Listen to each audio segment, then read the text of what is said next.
You never think it will happen to you. Friends go through the pain of divorce for one reason or another. But because you trust and love your partner, you never believe that you will become another statistic, another failed marriage. But when you look at divorce statistics, especially in the modern era, I wonder why people get married in the first place. The song Till Death Do Us Part certainly sounds hollow, its meaning lost over the decades. I guess I should have recognized the signs, but not through what I read online, whether it be stories, articles, or just being more observant. When you are in love with someone, you tend to view the world through a rose-colored prism. When you're married, have children, a home, and a life together, the thought of growing old together is jarring. But apparently the signs were there, and I had seen them before. I grew up in a home that was eventually labeled a single-parent family. Growing up, my parents' marriage seemed strong. They seemed to love and respect each other. My father worked hard. The physically demanding work took a lot out of him. But he loved his wife and family and sacrificed himself for what I guess you could call the greater good. My mother went back to work as soon as my younger sister went to school. As a child, we had no idea what was going on, but looking back, I soon recognized some of the signs, and that's when I figured it all out. She didn't start having an affair right away. I was a teenager when it started. My brother was about 18 months younger, and my younger sister was 3 years younger. It started the way many romances start. First, it was working late. Then the business trips. Showers as soon as she got home from an afternoon spent with her lover. She dressed much better than she had ever dressed for our father. And since this was before smartphones, the secret phone calls and disappearances of my mother at odd times for her connections. The only reason my father found out about their affair was because he walked in on them. I later learned that he had finished work early, hoping to surprise my mother by taking her out for an afternoon, who told him she was taking a half day to do her hair and go shopping. Instead, he arrived home and found her car in the driveway and a car next to it that he admitted he recognized. He parked on the street and walked home, entering through the back door. Walking into the bedroom, he found his wife, my mother, being entertained by her boss. In the marital bed. My father lost his temper and hurt him. His name was Jim Thompson, and he ended up crawling out of our house bruised. What my father quickly learned was that adultery meant absolutely nothing in a country where no-fault divorce was the norm. Some people argue that possession is 9/10 of the law. My father tried to kick her out of the house, pack her things, and send her to my parents. When they found out what she had done, they wanted nothing to do with her. Her sister also refused to take her in. Since the house was in her name and also in my father's name, she refused to move in. My father was caught between a hammer and anvil. If he had stayed, divorce would have been impossible. A husband and wife must live apart for 12 months. That is, live in different places before a divorce can be granted. My father tried to evict my mother more than once because of her adultery, but it was not a crime and she had every right to stay in the house. Yes, sometimes no-fault divorces suck, because in the case of adultery, there is a guilty party who caused the divorce, and for them to leave the marriage without getting punished for breaking their vows seems a bit unfair. My father eventually gave up, not wanting to stay in the same house with his cheating wife. He found an apartment and moved out. He couldn't find a place large enough to accommodate all three of us, so we were left to live with my mother. I guessed what was going on and immediately let my mother know what I thought of her.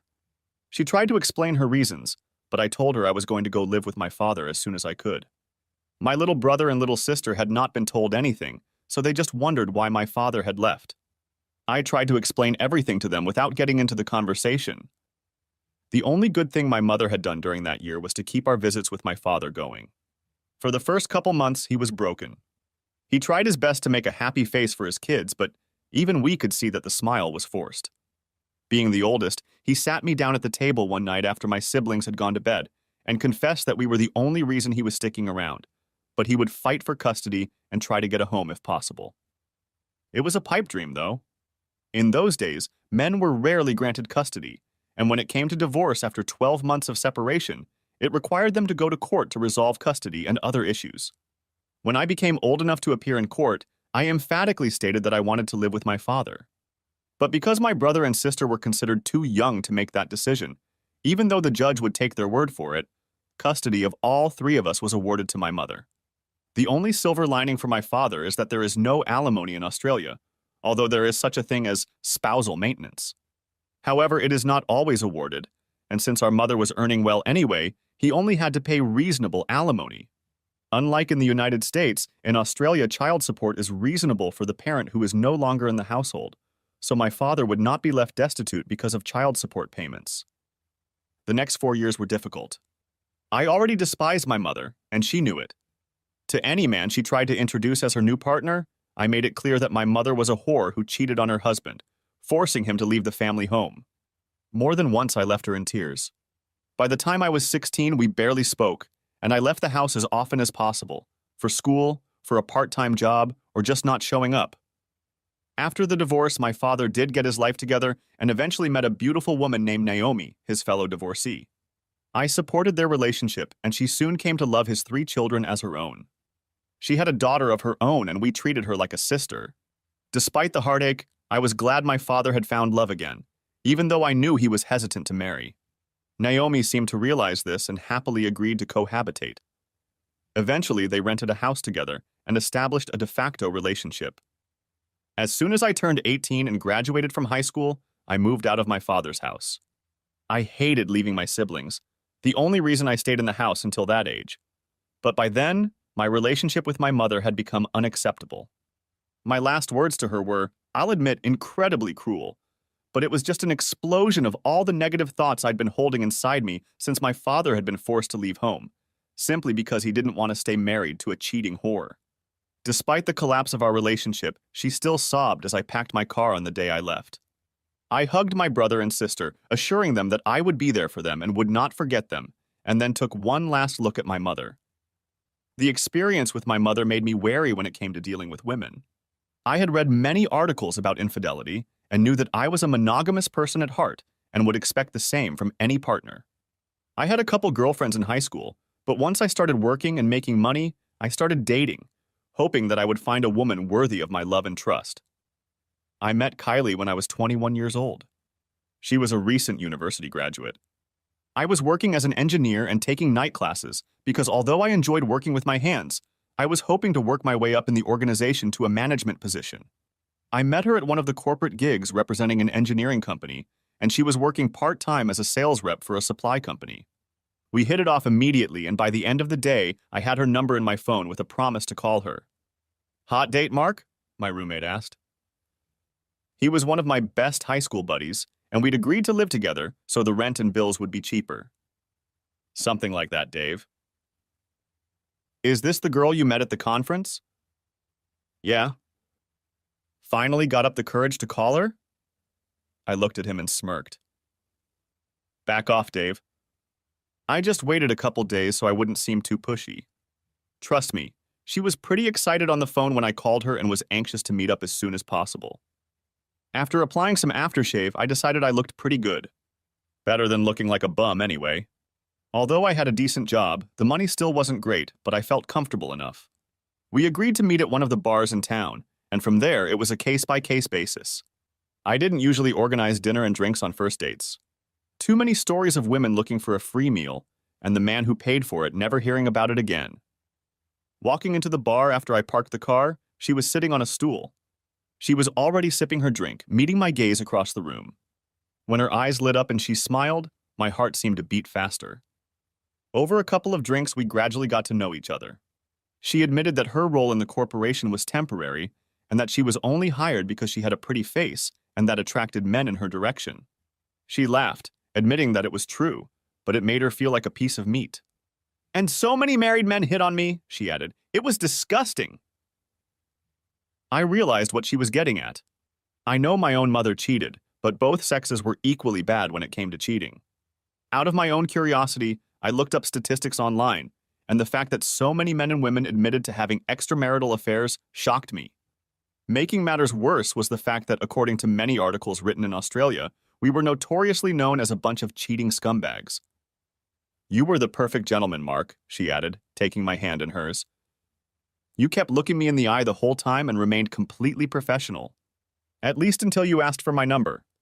You were the only sincere person. I wish you were single, though. I put my hand over my heart and raised my other hand. I swear I'm single. Ask any of my friends. She smiled and took my hand again.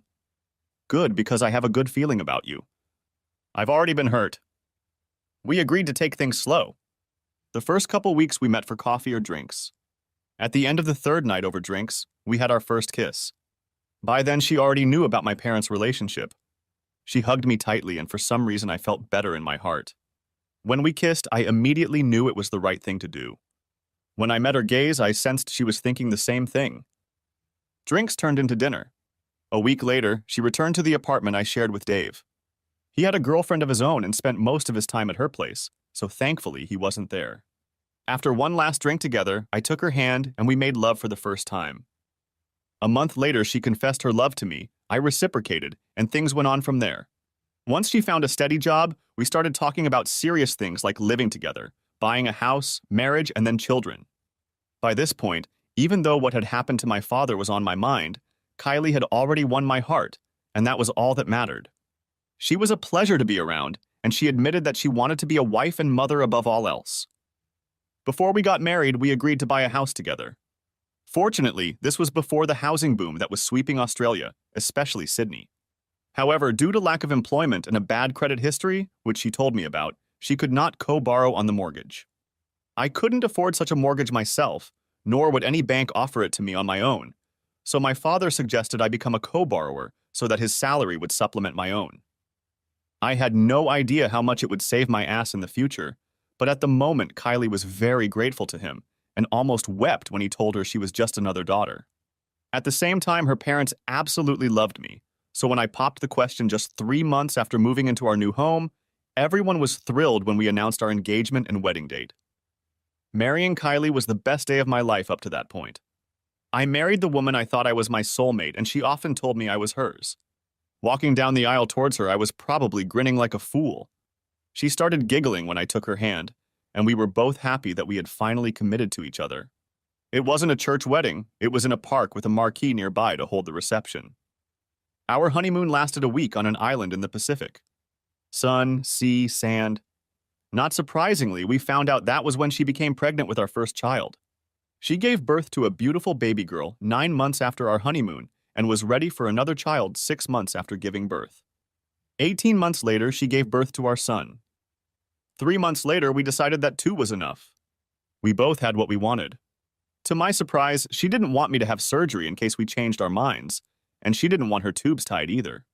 She just agreed to go back on birth control since it had never bothered her before, and life went on as usual. She was a housewife and mother until both children went to school. As soon as our son went to school, she resumed working, but kept her work hours to school hours until both children went to middle school. Only then did she return to full-time employment. By the time we were both 45, I was already working as a regional manager for a national network of engineering companies. I traveled often but rarely stayed home more than one night. Kylie had a career in real estate and ran her own office, although she occasionally traveled to the main office in the CBD. Our daughter, Charlotte, left home to live with her boyfriend. He was a lovely young man who was already committed to her. I assumed wedding bells were looming on the horizon. Our son, Stephen, was still in university and living in an apartment near campus. I was aware of his various interests, but Kylie and I supported him regardless of his life choices. By this time, we had been married for over 20 years. I felt like we still loved each other, just like the day we exchanged vows. I never took my eyes off him. Putting my hand on my heart, I could look at another woman, but I never thought about doing anything since I had given my heart to Kylie and didn't want to break that trust. But I couldn't help myself. What happened to my father was always in the back of my mind. I should have known better. I should have seen the signs. But when I finally realized the truth, I knew I had to take certain steps to prepare for the inevitable. You just never think it will happen to you. You think she's cheating on you? Asked Dave, hearing the surprise in his tone. Buddy, she loves you to death. Why on earth? I was blind, Dave. I thought that once Steve left home, our relationship would go back to the way it was. But I'm starting to notice that she's acting the way my mother acted with my father. Just thinking about that slut made my blood boil. I had hardly seen her in the last 20 years. She had been present at my wedding, but only because of my father's intervention. He'd married Naomi by then and had long since retired. He told me to be a better man and invite her. I didn't have to invite her, but not inviting her would make me look like the bad guy. I gritted my teeth and sent her the invitation. Other than texting her about her grandchildren, whom she rarely got to visit, I had nothing to do with her. Kylie knew this and never insisted on having any kind of relationship with her either. So what are you going to do? Gather all the evidence I can, and if she's cheating on me, just leave her. How will you do that? I have ways and means. The last few months she's been more secretive than usual. I should have noticed it sooner. It's my own fault, but it's what I got for trusting her. By the time I realized what was happening, it was too late to stop, so I prepared for the inevitable. Monday morning, I have a meeting with a private investigator. All I want to know is if she's been doing dirty deeds. I don't need photos and videos, though anything that will help my case. Too bad you can't get a divorce in this damn country on the grounds of adultery. That's true, but a man can defend himself if he's smart and defends himself early enough. Fortunately, she waited until the kids were out of the house before she cheated. And there are one or two things she's forgotten about in our lives that could turn the situation in my favor. He patted my shoulder. I'm sorry, buddy. I really am. I sipped my beer. Me too. The thing is, until I get confirmation, I can't stop loving her. Maybe it's just my suspicious mind. Maybe I'm just a jealous bastard. But the signs are there, buddy. I wasn't paying attention until I finally realized what was going on. The next morning, I drove to my father's house. Naomi greeted me as she always did, asking if she could sit with him while I explained the situation. I must have had that look on my face because even though it was only 10 a.m., he put a bottle of beer in my hand and told me to take my time before he started. I smiled as he took Naomi's hand. They still loved each other as much as they did on their wedding day. The actual relationship didn't last long before my father wanted her to be his wife. I think Kylie is having an affair. Naomi sighed. My father muttered, "Shit. Not again. I'll hire a private investigator on Monday." But all the signs are there, Dad. The same signs you told me about Mom. All the signs you told me about. If she's cheating, she must have read a book on how to get away with it. But once I pulled my head out of my ass... And what do you want me to do? I grinned. Naomi giggled, as I'm sure the smile was not a pleasant one. Daddy, I'm going to give my house to you. Remember when you signed the mortgage agreement years ago? Kylie never put her name on the contract. Legally, you and I own the property, and when I'm gone, she will be considered nothing more than a tenant. I'm selling you the house as a gift by simply removing my name from the deed. Under state and federal law, I can do it for free. Then what do we do? I sign a month-to-month lease with you. Once I dissolve our marriage, if it comes to that, you can settle things with Kylie. While she will have some tenant rights since she has been living in this house for a long time, we will go over how you can legally evict her if necessary by court order. Unfortunately, because of the plan I have in my head, I won't be around. Have you thought this through, Mark? Inquired Naomi. Kylie and I discussed monogamy and fidelity before we got married. She knows about my mother. I warned her that if she ever cheated on me, I wouldn't forgive her. I don't care if it's once or 100 times. If you sleep with someone else, you're breaking our vows, which means you're breaking the prenup. At least with this no-fault crap, I can walk away easily. And I won't have to pay her a dime. No alimony since they don't live at home. And no spousal support since she makes as much as I do. Thank God we don't have these damn alimony laws like some states. Screw giving some cheating bitch a portion of my paycheck just because she can't keep her legs closed. I took a sip of my beer and looked at Naomi. Sorry, I'm a little pissed off about that. I hope I'm wrong. Back home, Kylie was sitting in the living room, curled up on the couch, watching a movie. She smiled at me as always, her eyes lighting up at my appearance. Where have you been? She inquired. Meeting with my dad. Just needed some advice about something. About what? About a job. There might be a new opportunity on the horizon. The problem was that I only had suspicions, no concrete evidence that she was doing me nasty things. And if she was having an affair, it was with someone she didn't see every day. I knew that the day the girls' nights out would start out of the blue would be one of the straws that broke the camel's back. But so far, nothing like that had happened. There were times she'd stay late at work, but I had enough of that. If she was suspicious, she'd think I was cheating on her on those rare nights I worked late. Going to bed, she snuggled up to me as always and whispered how much she loved me. It hurt me to think that she was lying to me. Maybe she loved me, but she needed something or someone new. If so, we would get divorced and she could get a new guy. I've read fictional stories about wives who for some reason turned into huge sluts and did terrible things. The thought of my beautiful wife participating in such things almost gave me a gag reflex. Until I had proof, I had to trust her. It was the old adage, trust but verify. So when I whispered back that I loved her, I still meant it. But the thought of her breaking our vows was too unbearable at times. The next day was Monday. I went to work first. Every morning we had breakfast together, then I brushed my teeth.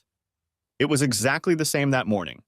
Her eyes were shining as she told me she loved me and wished me a good day. I almost felt guilty knowing that at lunchtime I would be meeting with a private investigator ready to set up surveillance on my wife because I believed she was cheating on me after 20 years of what I thought was a happy marriage. I was a little surprised to be greeted by a woman. I expected to see an ex-cop with a dislike of women, dressed in a trench coat and fedora. I guess I watched too many old movies. She noticed my surprise and, smiling, explained the process, what was being offered and how much it would cost. Will she notice the money moving around? No, we have separate accounts, but there is a joint account where we pay bills and other household things. What makes you think she's having an affair?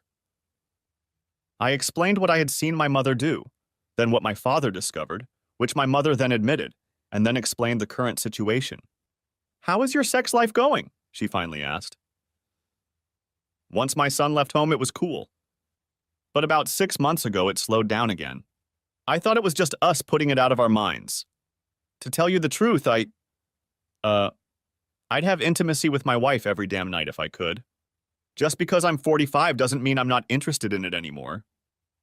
Have you noticed changes in her behavior? Yes. They're barely noticeable, but they're there. You know the term red flags? She nodded and I grinned. Not quite enough for a communist parade, but enough red flags to make me uneasy and suspicious. She explained what they had to offer. These include phone tapping, video surveillance, identity tracking, and all sorts of activities, some of which she admitted might not stand up to scrutiny, meaning they would be considered somewhat illegal. I had to explain that it wasn't a permanent affair unless my head was buried in the sand. I had no idea if she was seeing someone on her lunch break, working late, or just occasionally hooking up when she just wanted some other feeling. I had to admit that I just didn't know and wanted to know the truth. I was given some time to think about it and was informed that I would call on Friday to begin surveillance starting early the following week. It was hard to give up sex with my wife. I still didn't know the truth, but the thought of sharing her with one or more men now made me completely uncomfortable. I could have pretended to be sick, but I told the truth. I just wasn't interested. I know what upset her when I rejected her advances.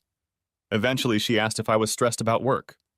I was preoccupied with something, so I guess her curiosity was satisfied. She snuggled up to me as always and whispered that she loved me. I called Wednesday and asked them to start immediately. I needed to know as this was starting to drive me crazy. I couldn't help but wonder if it was all in my head. No wonder so many spouses who have been cheated on have been mentally traumatized. In the end, although I paid for their services and they found the evidence, it only took a month of fighting back for my wife to finally show herself in all her glory. By this time, I was reading literature every day about cheating spouses, whether male or female, all the signs of infidelity, how they pull the wool over their eyes, and what spouses can do when a marriage breaks down. I was already prepared. I had already started moving things into the car, and I had what is called an evacuation bag. The workers knew I was getting ready to move. I just needed to give them a date. Our house was now my father's, and there was no mention of my wife in the lease. With any luck, she'd be kicked out of the house within a couple months. It was Friday evening. I got home at the usual time. When I walked in the door, Kylie was usually in the living room watching TV and sipping a glass of wine. We'd usually order takeout, talk about our week, maybe discuss weekend plans, snuggle up to each other, and then head to the bedroom. Before she started acting differently, Friday night was usually a great night when the kids finally left the house. We made love all the time, sometimes barely stopping until Sunday. But instead I heard her busy in the bathroom. I almost laughed to myself. The situation was so cliched that I grabbed a beer from the kitchen and then settled down on the couch. You never think it's going to happen to you. I waited in the pitch darkness for her to appear. I expected to see a lecherous little black dress. Instead, she wore a motley blouse, a short skirt, stockings, and heeled shoes. She had styled her hair, applied makeup, jewelry accentuated everything. She was simply stunning. Too bad it wasn't for me. I didn't realize it right away. Oh, Mark. I didn't know you were home. I got home at my usual time, Kylie.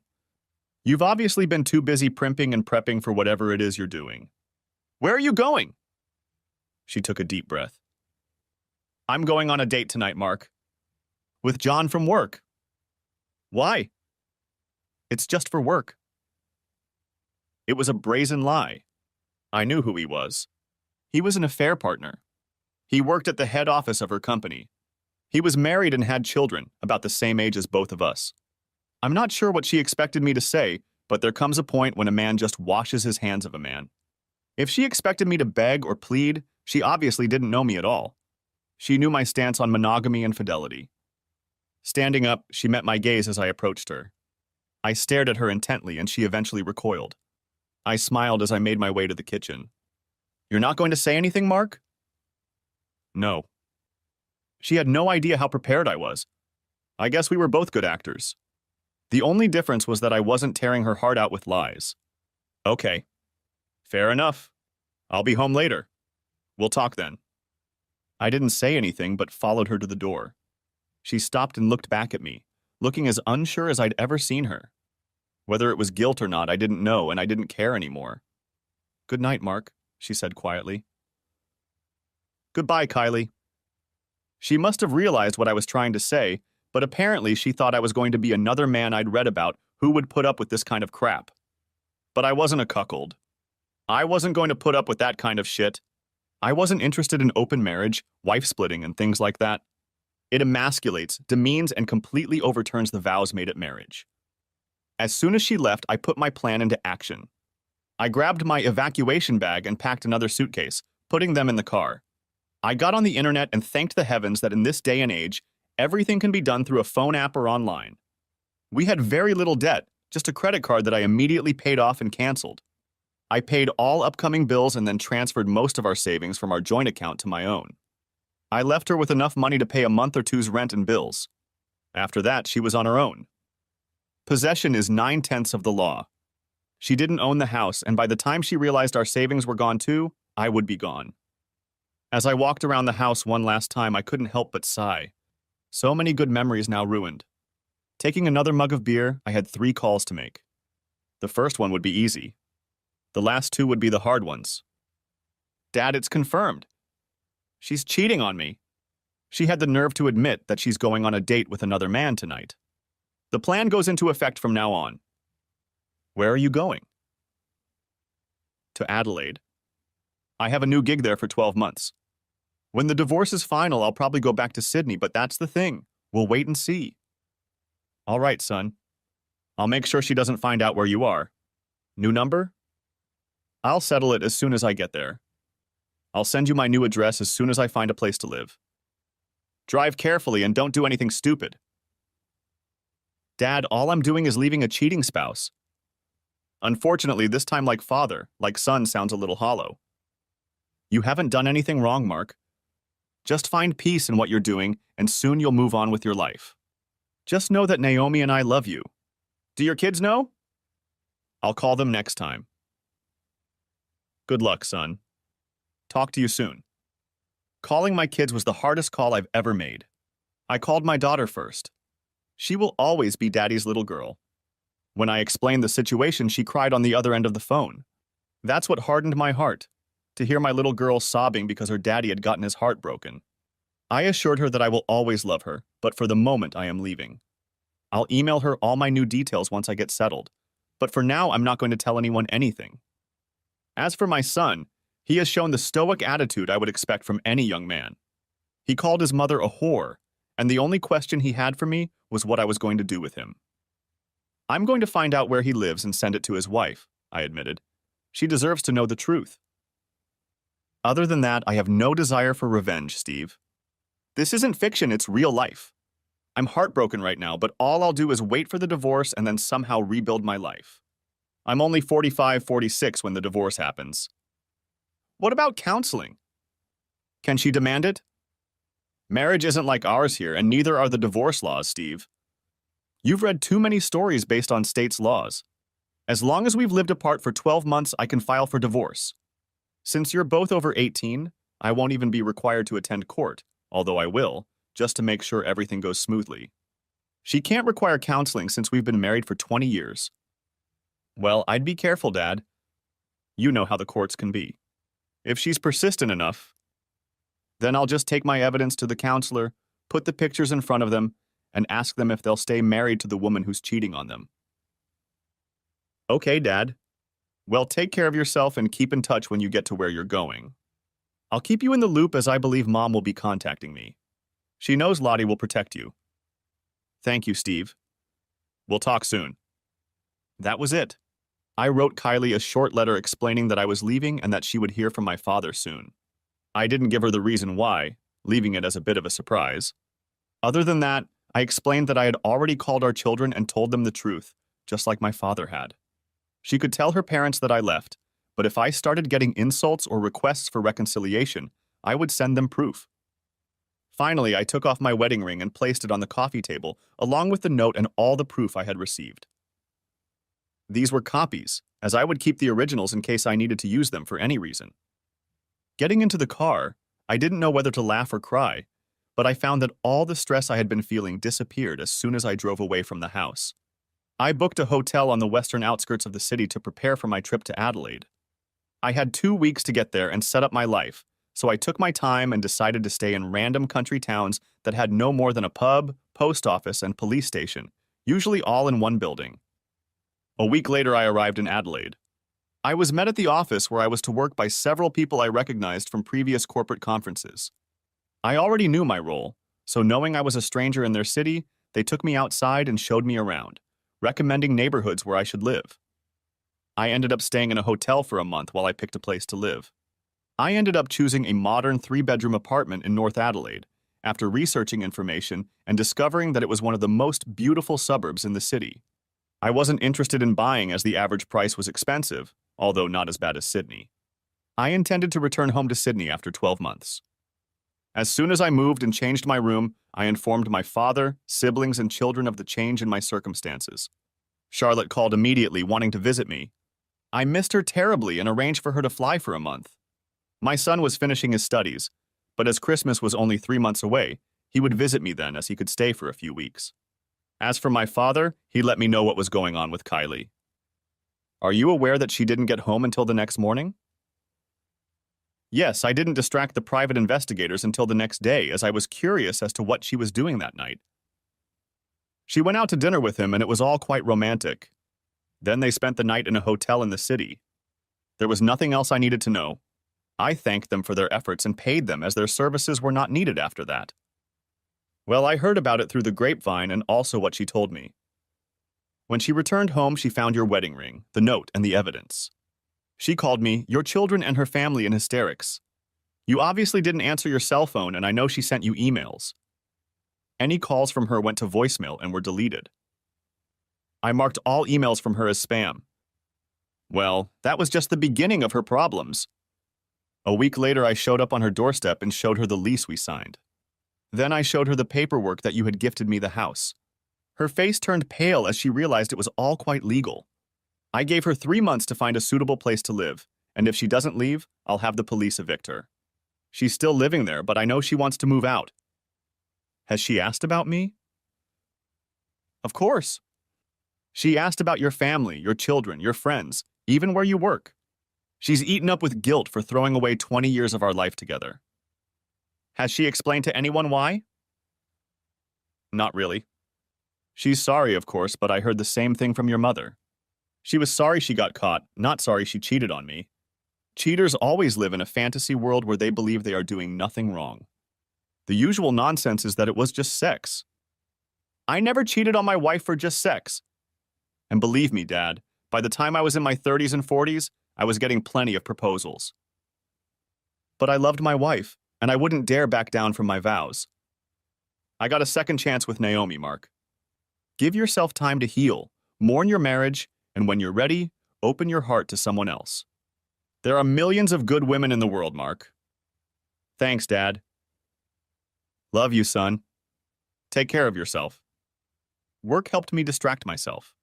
I ended up traveling around the state of South Australia, visiting various stores and suppliers, and carving out time on the weekends to explore some of the region, particularly the Barossa Valley. I found that divorce had made me a tough negotiator, unwilling to concede an inch unless it benefited my company. At least my bosses were happy with my performance at work and were already talking in my ear about staying in Adelaide for good. My daughter visited me a month after I moved into the apartment. While waiting for her at the airport, she screamed, "Daddy!" and rushed to me. I hugged her tightly, spun her around, and she immediately cried, whispering how much I loved her back and that once this was over, I would be home again for good. She spent a week with me, and even though I was working, I spent most of my time at home. But whenever I had a spare moment, we chatted about anything that came to mind. She informed me that her mother had been flooding her with calls trying to explain her side of the story. Although I didn't want to show her the proof, I had a printed report that I finally gave in and showed her. By the time she stopped reading, she was in floods of tears and almost bellowed how much she hated her mother. This was not my intention, but despite my assurances that her mother still loved her, I had a bad feeling that it would take her a long time to forgive her mother, if she ever forgave her at all. The day she left hurt us both as I knew she wanted to stay with me just to keep me company. I hugged her for what seemed like hours before she needed to leave. In the months that my marriage fell apart, I never shed a tear. I was angry about it, but not upset. I'm not ashamed to admit that I cried for a few minutes in the car as my daughter drove away. It made me realize that I was feeling pretty lonely. But at the same time, her visit revitalized me. I talked to her every night. My son called me at least once every couple days. My siblings knew what had happened, and my younger sister promised to visit me as soon as she could. My father kept me informed of all the happenings. Even the guys from my old office in Sydney seemed to be aware of some of the events, but usually called just to chat and laugh. It was 6 weeks before Christmas when lightning struck again. I strolled through the aisles of the nearest supermarket, writhing in boredom. Kylie and I always went grocery shopping together. We laughed at each other, acting goofy, and it was always an enjoyable activity.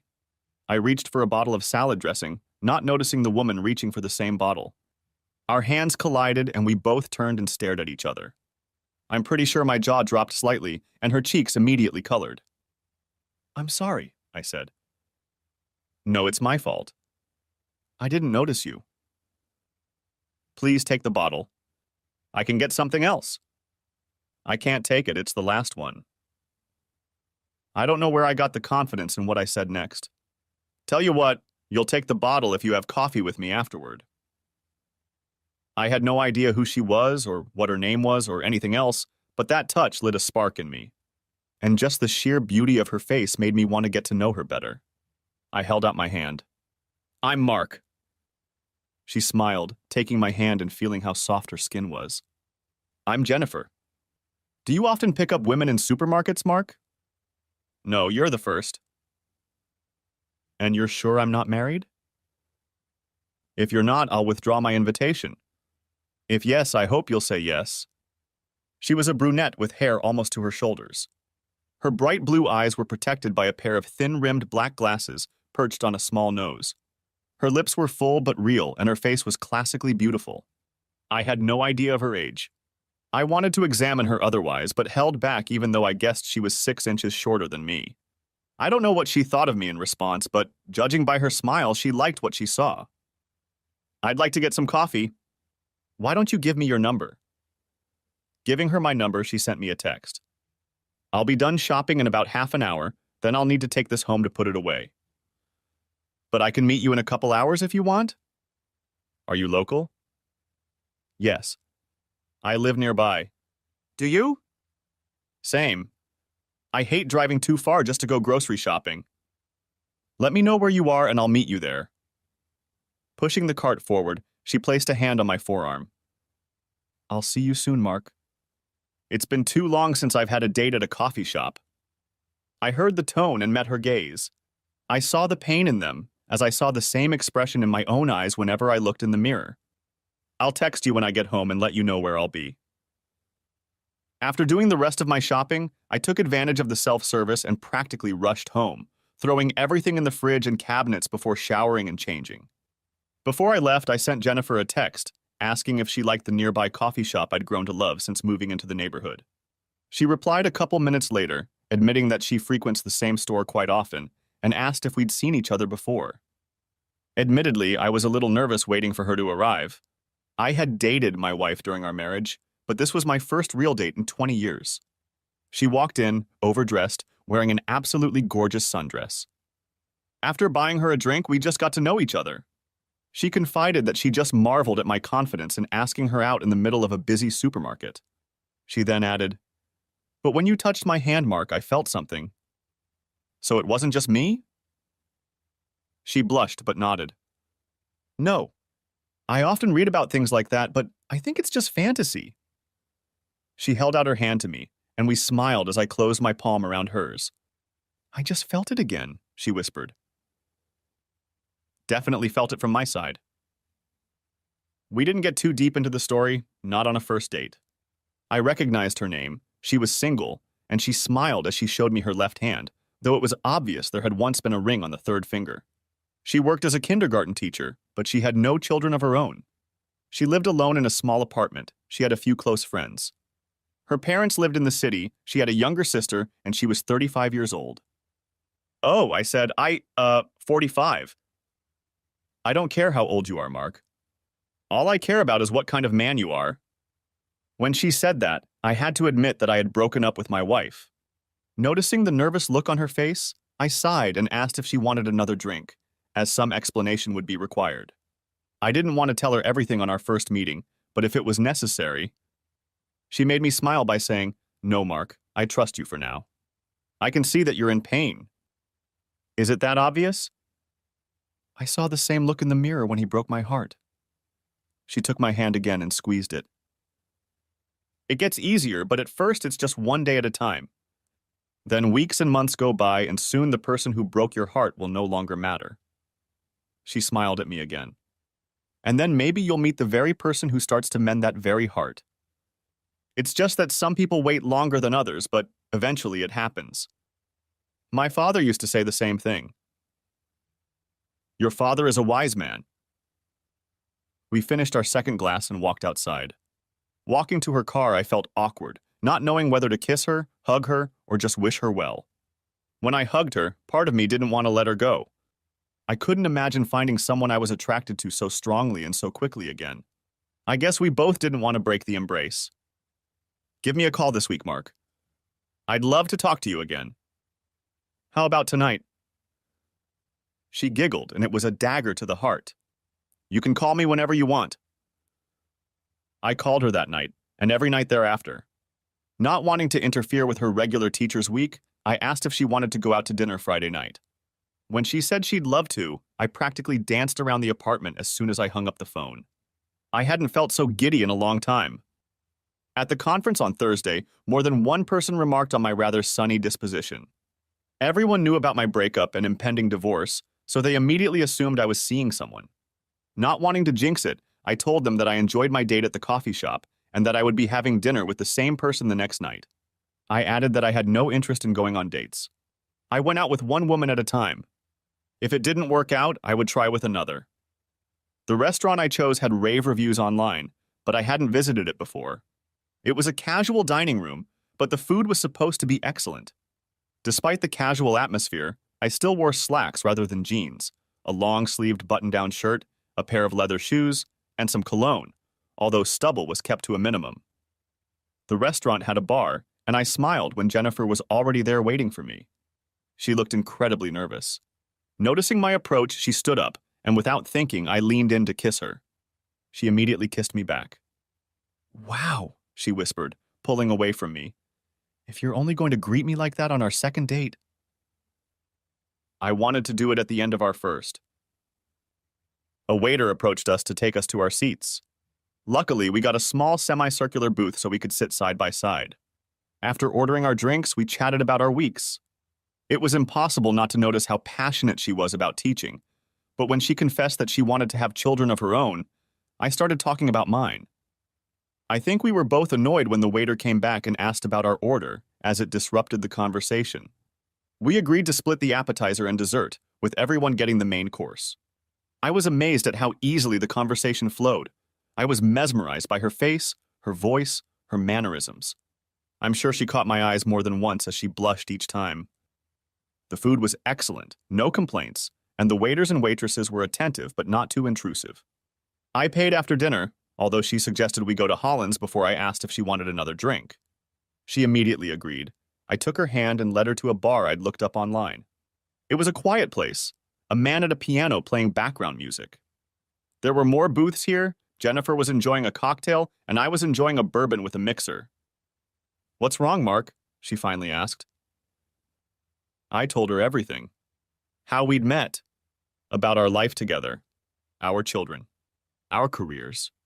But then I explained what happened to my father, about my relationship with my mother not working out, their divorce and what I learned. Then I gradually realized that my wife was doing the same thing.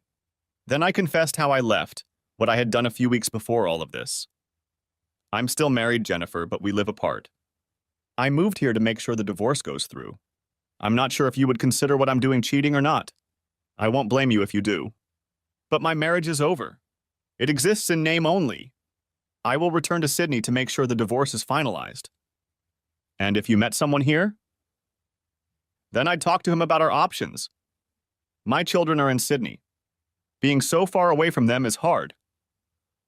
I had to look away as admitting it upset me. I miss them every day.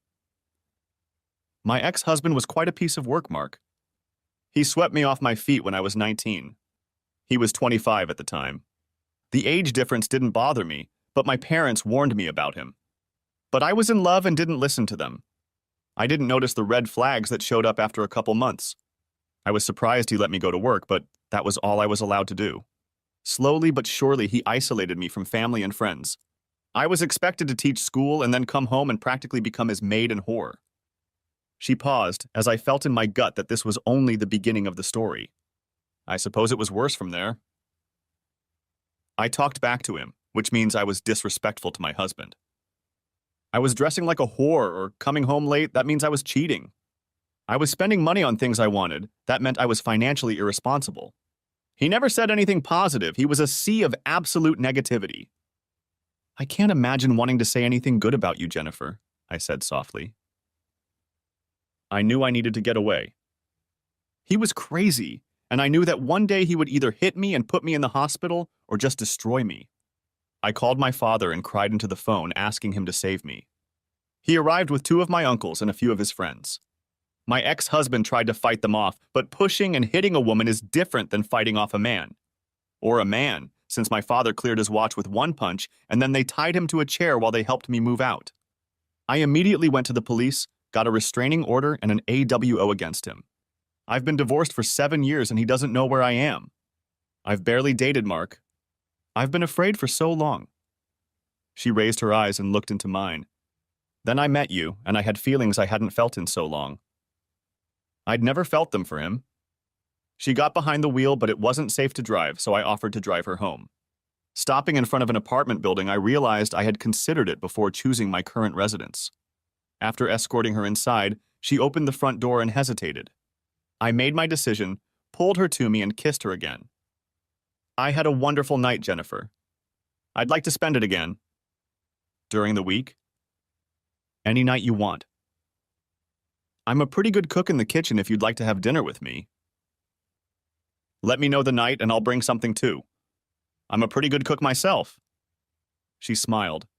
Well, I'll cook first and then you cook for me and we'll compare results. What night? Wednesday, Mark, although I'm expecting your usual nightly call. And lots of messages. If you play your cards right, you might even get a surprise or 2 in a message. What are you doing tomorrow? Nothing. Why don't we go to the beach? You just want to see me in a bikini. No, just want to have a good time. When I got home, I heard my phone beep a couple times and didn't open it until I was inside and sitting on the couch with a beer in my hand. I had a great night, Mark. I wanted you to spend the night with me, but I don't want to rush things. I don't want to rush things either. When you're here Wednesday night, bring a change of clothes. I want you to stay, but it's too early for anything but sleeping in the same bed, Mark. I'm tired of sleeping alone, Jennifer. I am too. I'm already in bed. It's royal, but it feels empty. It didn't feel that way until I met you. M. I'll pick you up at 9 o'clock in the morning. I'll take you out for breakfast first, and then we'll go to the beach. J. What's your favorite color? M. Usually blue. On a woman, black or red.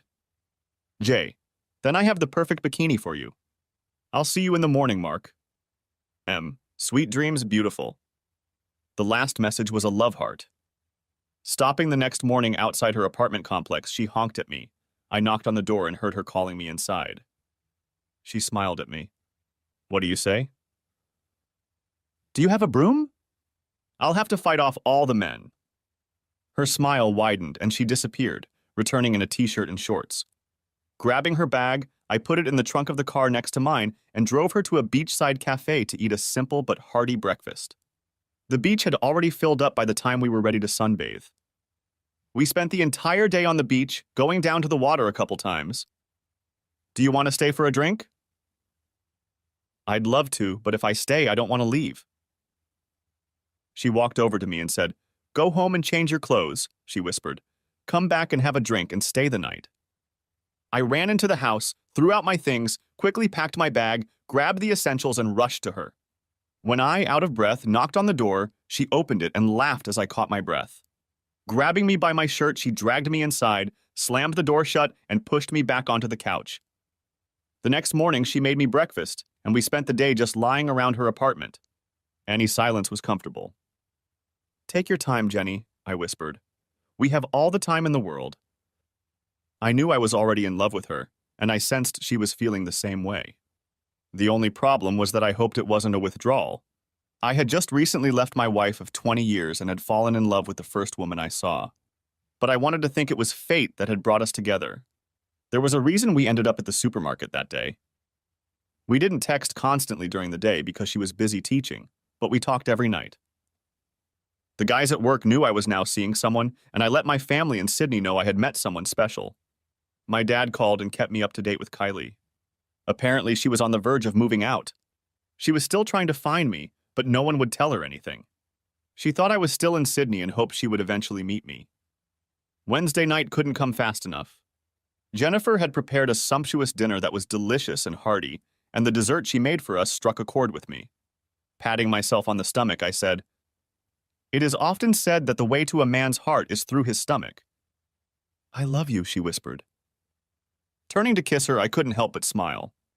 I love you too, I whispered back. Isn't it too soon? Not at all, Jenny. If that's how we feel about each other, then that's how it is. I felt it on our first date over a cup of coffee. I knew I'd met the man I wanted to spend the rest of my life with. And I mean, if you want to be closer to your kids, I'll go with you. Are you sure? It's a big decision. There's nothing keeping me here, Mark.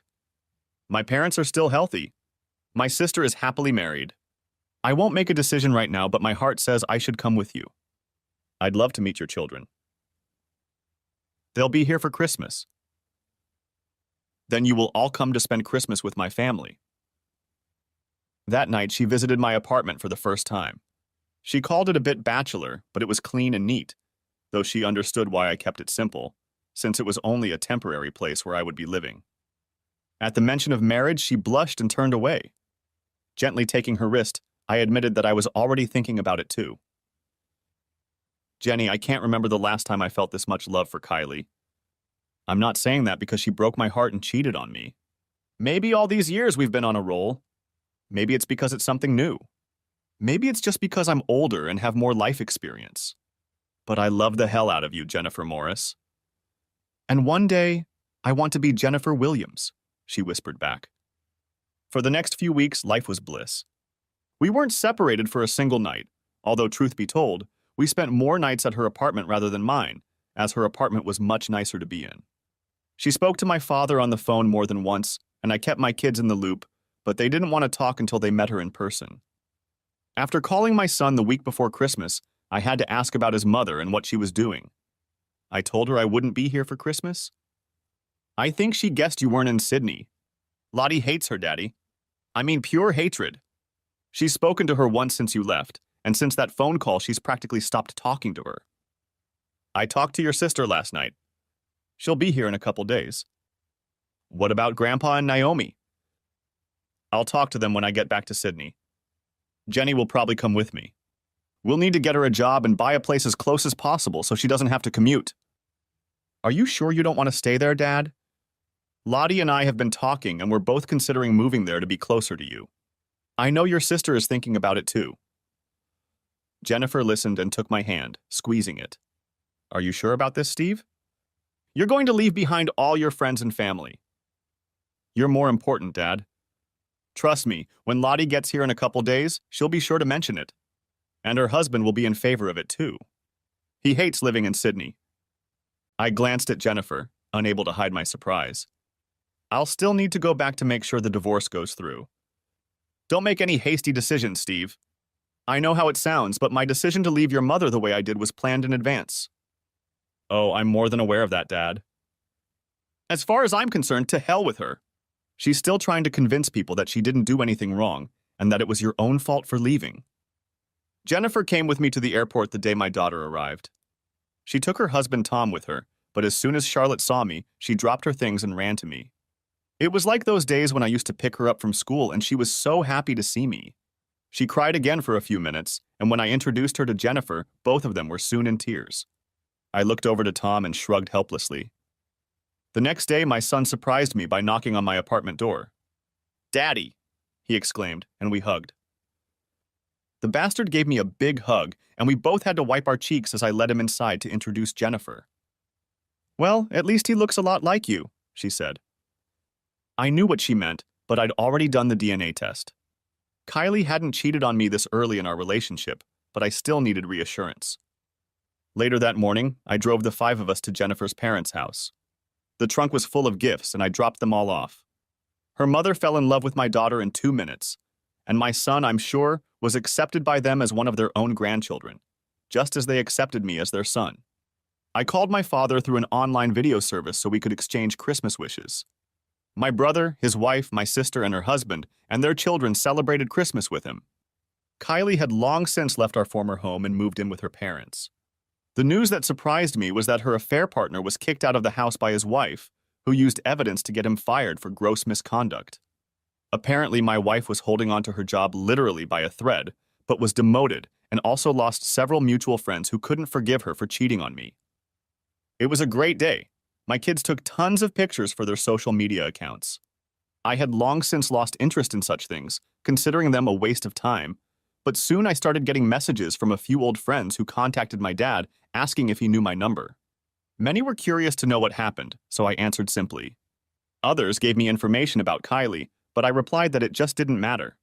As soon as the 12 months were up, I would file for divorce and return to Sydney just to make sure it went into effect.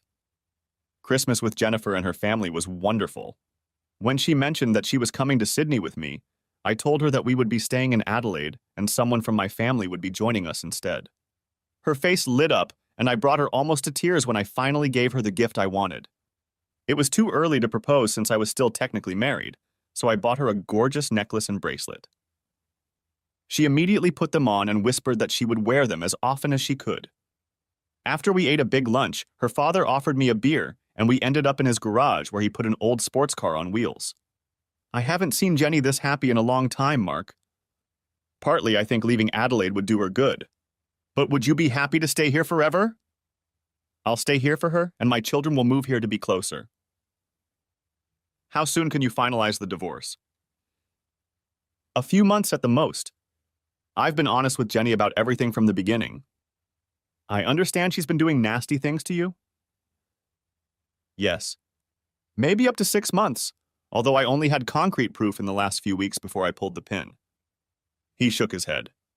Hell, I've read about all this cheating nonsense. Why get married if you can't keep your legs closed? Ever heard of cuckolds? Judging by the look of disgust on his face, he knew exactly what it was. Yeah. I'm not sure that's what Kylie meant, but it's one of the new bullshit things. Same thing with all these people and wanting a free relationship so you can cheat while keeping your conscience clear. Honestly, if my wife asked me to do something like that, I'd be in jail.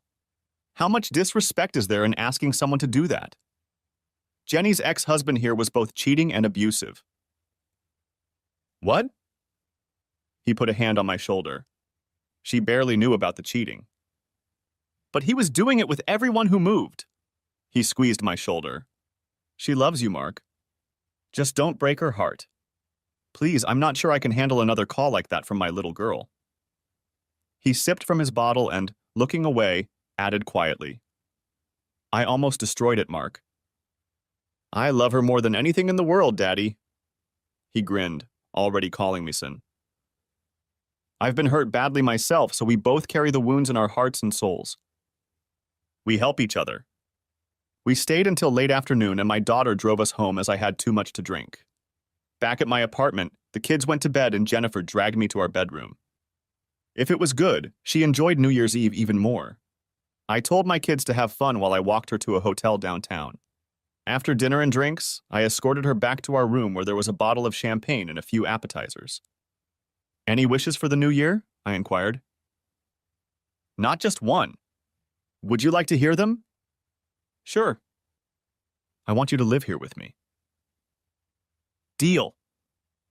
I want you to propose to me as soon as you get your divorce. I'm already looking at rings. She clung to me even tighter. I want a baby, she whispered. Jennifer, we'll get married and have a family together. My children left a few days later. I was reluctant to let them go, but once I explained that I would probably stay in Adelaide if they wanted to join me, they promised to start exploring their options. I called my father and told him the same thing. He said I had to make the best choice for myself, but he was happy where he was with Naomi. But he would of course visit me when he could. The next few months passed in bliss. Eventually, I applied for an apartment lease and moved in with Jennifer. I won't say it was one of those fairy tale romances after all, it was real life. But I don't remember myself happier. We were a true team in everything about our lives. She knew that the specter of my divorce loomed on the horizon, and at times still lingered in my mind. We both still had trust issues, but we agreed to always talk about any problems without giving the other a reason to think we were doing anything wrong. Our lives were great and we never stopped seeing each other. Just enjoying her presence made me feel better about myself. She made me strive to be a better man, perfect in her eyes. As for Jennifer, she showed me so much love that I had already bought an engagement ring by the time I was ready to return to Sydney.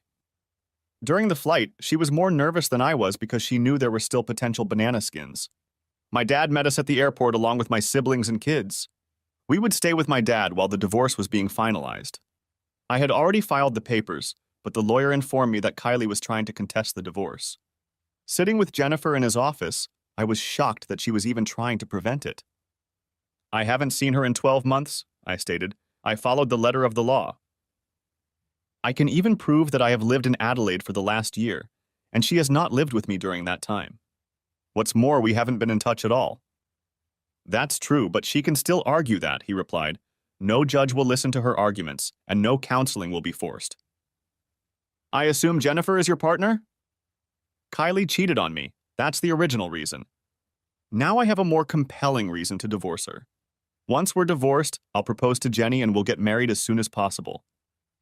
We plan to have children after the divorce, Jennifer added. Okay, I'll talk to her lawyer and find out what she wants.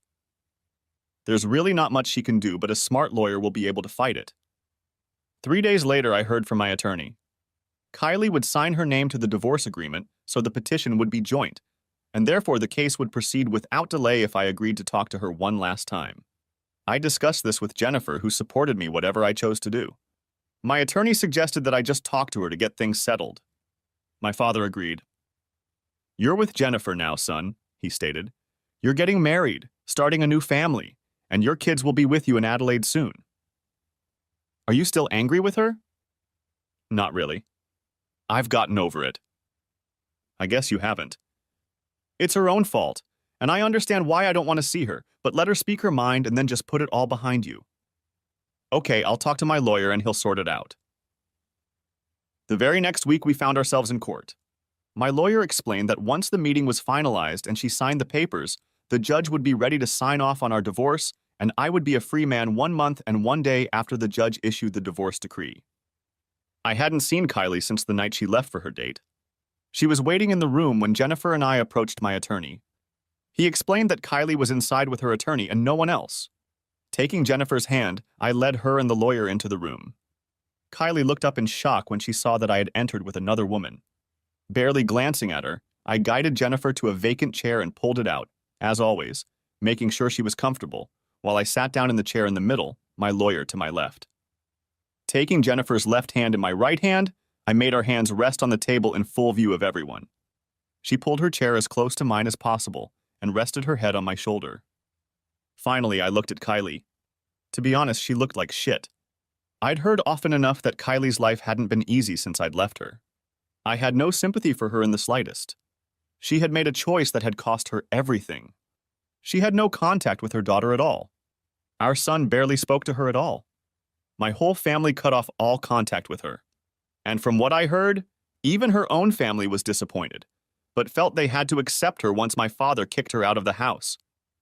Okay, have your say, Kylie, so we can get this divorce over with. I have my own life I'd like to start, and you're in the past where you belong. Who is she? She asked quietly. Who? The woman at your side. That's Jennifer Morris. As soon as our divorce is finalized, I will propose to her, and one day she will be Jennifer Williams.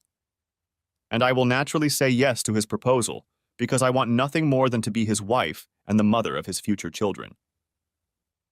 I smiled for a moment, though I didn't take my gaze away from Kylie's eyes. As soon as she says yes, we'll organize a simple wedding ceremony. With any luck, by the time we're married, she'll be carrying our child. I knew it hurt to hear all this. I still knew my soon-to-be ex-wife, and the pain in her eyes was real. You recovered very quickly, she stated. I wasn't the one who cheated, Kylie. It was you. I remember leaving evidence. You never gave me an explanation. I left that night and you never said anything. You didn't fight for me. I didn't have to fight for you because I was your damn husband. So in the end, you weren't worth fighting for. You cheated on me, Kylie. You showed your true colors after 20 years together. I remember our talks about monogamy and fidelity. I warned you that if you turned out to be like my mother, I wouldn't hesitate to leave. All you've done is make my decision easier. Do you even regret what you did? Don't bother answering that because you don't. You only regret getting caught, not proving that our marriage was nothing but a damn sham, and you're a worthless whore, just like my own mother. Her lawyer cleared his throat. I stared at him. Back off if you don't like what I'm saying. She wants to talk, fine. I have the right to speak too. I made a mistake. Treason isn't a mistake. Treason is a series of decisions you made. I don't care if he seduced you or if you went out on purpose. The simple fact is that you slept with him and therefore lost any right to call me your husband. It was just sex. And there it is. The very phrase that so many sluts use to justify their decision. I'm sorry, but most people equate sex with love, and considering you were my wife, I was the one you should have been doing it with, not some damn idiot you were working with. We talked about this before we were married, Kylie. You just don't remember. I warned you again what would happen if you cheated on me. You forget that my mother cheated too. As soon as I pulled my head out of my ass, I knew what you were doing, so I just had to gather proof. If you had said no that night, would you still have left? Yes. I would have left either way. But I would have left in a different way. What you did that night was so damn disrespectful, you deserved everything that happened afterward. You took all our money. Consider it payment for 20 wasted years. I paused and shook my head. No, that's not really fair or right. You gave me our 2 children. It wasn't a waste. I also verified that they were mine. That upset her. I never cheated on you then? No, you only turned into a whore afterward. You sold our house. No, I gave it to my father. It's still in his name and he rents it out. He's already told me he's going to sell it and give me most of the money so I can buy another house where I live now. You didn't even give me a chance, Mark. Because you sure as hell didn't deserve one, Kylie. Where do you live now? None of your business. I don't want you to know that information. The day I left, you stopped mattering to me. Our children are grown and can choose who they want to be with on special days, whether it's birthdays or holidays. She fell silent as she knew nothing she said would make me change my mind. Just sign the papers and move on with your life, Jennifer stated, He hasn't seen you or spoken to you in 12 months. He's come to terms with it. He loves me and I love him. We're going to get married, start our own family, and grow old together. You chose to leave him.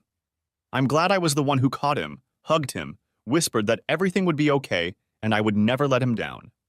He owns my heart, and I know I own his. I didn't mean to. She met my eyes, and I saw tears. I kept my composure. Water fireworks wouldn't work on me this time. I still love you, Mark. Good for you. I don't care, Kylie, I replied coldly. The tone almost made her jump. I don't hate you anymore. Don't let the cold tone fool you. I just don't care about you anymore. You stopped being my problem the day you let another man do this. We sat in silence until her lawyer finally cleared his throat.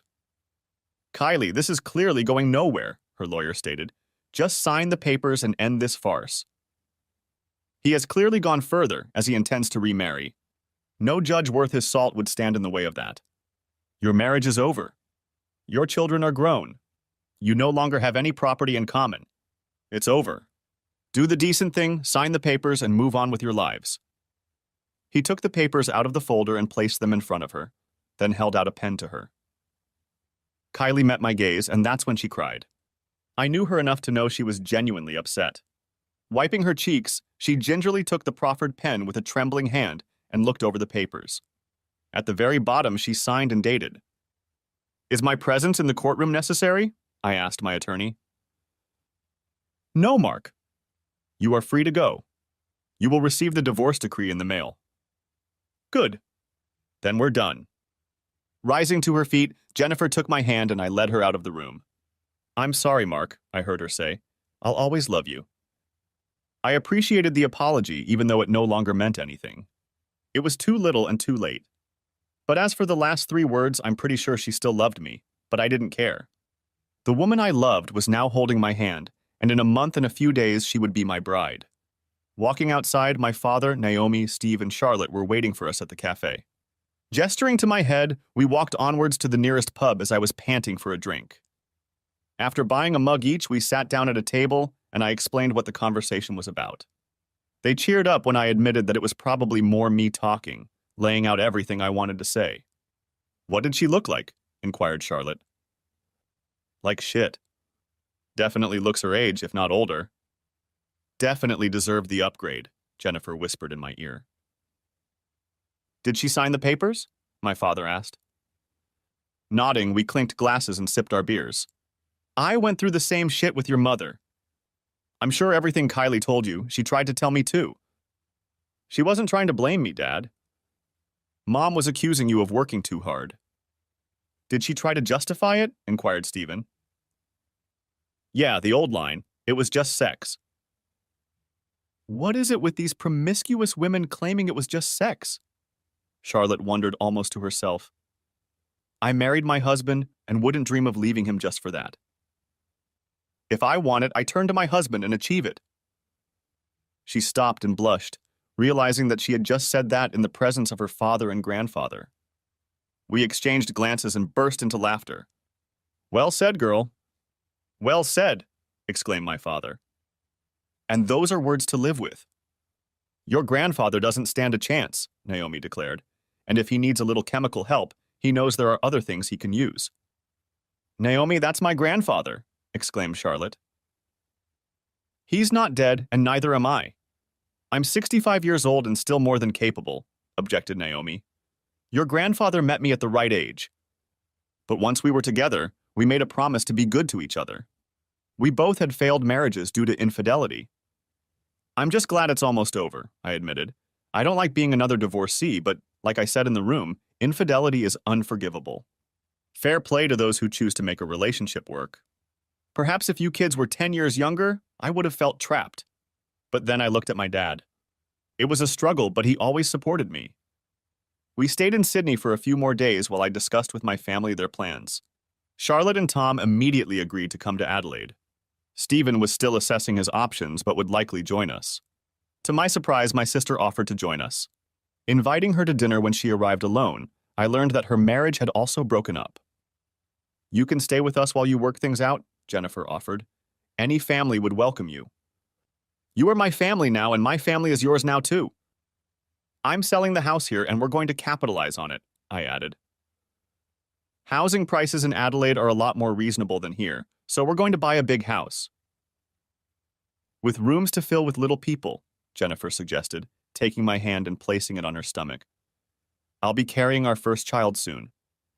How many do you want, Mark? As many as you want, Jenny. I love being a father. A month later, I received a divorce decree stating that my marriage to Kylie Daniels, since she didn't keep her last name, was officially over. I never heard from her again, but rumor had it that she left Sydney within 6 months of our divorce. According to Stephen, who was the only one still in touch with her, she headed north to Queensland to start over. After that, I just stopped asking, and Stephen stopped telling me as I no longer cared what she was doing. 2 days after receiving the divorce decree, I proposed to Jennifer on the beach in front of our families.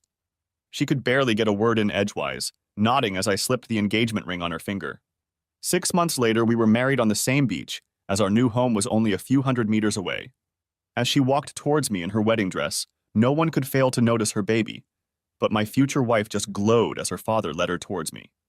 Taking her hand, we couldn't contain our smiles as we turned to face the celebrant. My dear ones, we are gathered here today. Epilogue. I'm a year away from retirement and life couldn't be better. Jennifer and I have been married for almost 20 years, and we are still as happy today as the day we met. Our first date, our first lovemaking, all those first meetings leading up to our wedding day. 6 months after returning to Adelaide after that trip to Sydney, my daughter and son were living in Adelaide. My daughter is still married to Tom and has 3 grandchildren. My son is married to a wonderful man and they have adopted 2 children. My father and Naomi moved in with us in Adelaide a year after the divorce, where he lived for almost 10 years before passing away peacefully in his sleep. Naomi was heartbroken, and the first thing we did was insist that she live with us. She resisted for a while until she realized our house was huge, and we ended up building her a granny apartment so she could still have her independence. My sister moved in with us in Adelaide almost immediately after my husband left, taking the children with her. Like her brother, she was a victim of infidelity, and he didn't fight back when she took his children. We found her a place to live when she stayed with us for a couple months. She ended up marrying one of my coworkers and good friends, and they have been happily married for 15 years now. My brother stayed in Sydney and was the only one who kept in touch with our mother. At the age of 60, I learned that she had passed away. Having had no relationship with her for almost 40 years, I was unable to feel any sorrow upon learning of her death. Jennifer suggested that we attend her funeral after all. Again, it was about being a better person, so we all flew to Sydney to attend the funeral. I was surprised to learn that she had remarried and practically adopted her husband's children as her own. They weren't shocked to learn of our existence, but were surprised that she didn't admit to being completely estranged from 2 of her 3 children. We could have explained why we were estranged, but funerals are not the time. We just said we were here to pay our last respects before returning home. As there were no relatives left in Sydney, my brother moved in with us in Adelaide within a year. As for Jennifer and I, we ended up having 4 children, 2 boys and 2 girls. My older daughter and son were thrilled to have siblings and enjoyed babysitting, even though Jennifer and I didn't get out much. But we still loved each other deeply, always cared about each other's companionship, never went to bed irritated, and our lives are still as vibrant today as they were when we first slept together. I look back on my life in the period when I was divorced. I'm sure there are those who would have preferred that I cave to my ex-wife, but what would have been the point?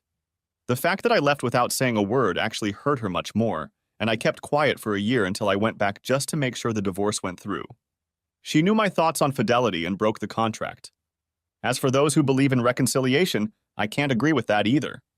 If your wife cheats and you find the strength to forgive her, that is your business. But trust is broken, and can it ever be fully restored? I don't believe it can. You will spend the rest of your life in suspicion and resentment, and divorce is probably inevitable in the end. Instead, I went down a road that is often not traveled. There was no real revenge, at least not to the point of burning everything to the ground, but there was no chance of reconciliation either. I just walked away and decided to move on without Kylie.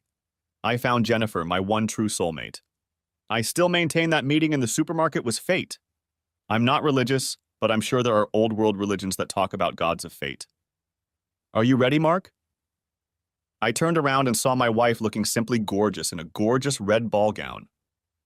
I see you still have the old magic, Any word on the children? They are either on their way or preparing to leave. And the youngsters? They'll do just fine without us for one evening. Unless they burn the place to the ground. So we have time to fool around? Of course. I love you, husband. I love you, wife. Many more years of happiness? I hope so. I'll tell the kids we're not staying long. They'll know why. And thanks for watching. I hope you enjoyed it. So subscribe to my channel and watch the next video.